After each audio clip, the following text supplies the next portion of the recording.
I got into fishing at a very young age because all my family were fishing fanatics. My grandparents on both sides fished, all my uncles and aunties fished, and if I didn't fish, I'd have been the odd one out.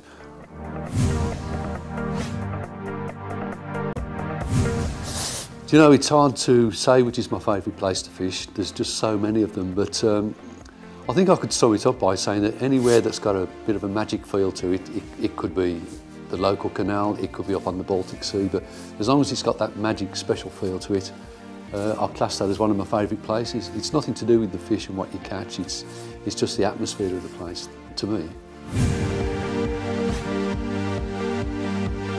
Probably I would say it was probably about, it must be 20 years ago now, I caught 4 30-pound pike in the same week, and I've never done better than that since, certainly in pike fishing terms. I've had a lot of embarrassing moments on the bank, but I think probably my most embarrassing was related in Angler's Mail recently, and just to be brief, it involved me finding myself wearing a bright yellow balaclava mounted on the back of an Alsatian dog in the park. Now, I won't go into any more detail, but there is a story that leads up to it, and although it wouldn't hold up in court, it is true, but they don't come much more embarrassing than that.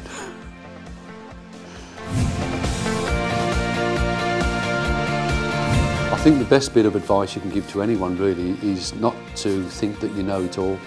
Realise that you'll always have a lot to learn, and try and mix with anglers who you feel are better than you, and try and learn from them.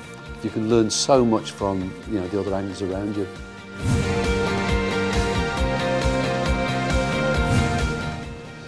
My favourite bit of tackle, if I can call it tackle, is my Orkney boat. I absolutely love my Orkney boat. I've had it for about 15 years.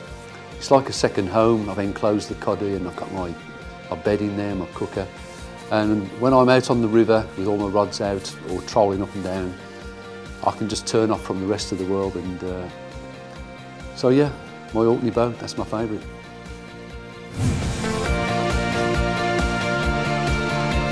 I mean, certainly people like Barry Rickards, the late Barry Rickards, he inspired me a lot to make me realise that if you put a lot of thought into your pike fishing, you could get so much more out of it. But I've been lucky to rub shoulders with some great anglers, Matt Hayes, Max Cottis, Bob Nunn, Dave Calvert, and they're all where they are because they've got special qualities, and I've tried to take something from each of them.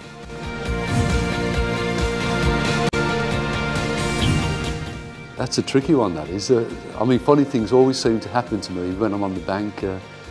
I mean, the time when Matt and I were filming and we were trying to catch those wild carp, and I fell down on my knees laughing and the chair sprang up and hit me in the face, and we still talk about that one now. It still makes us titter, but there's been so many.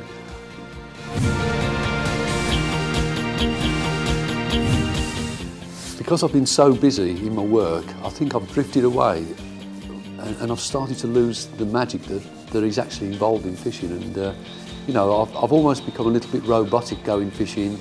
I know how to do it. It's a clinical exercise.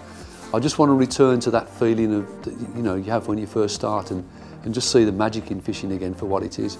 It's not about what you catch. It's just about how you feel about it, if that makes any sense.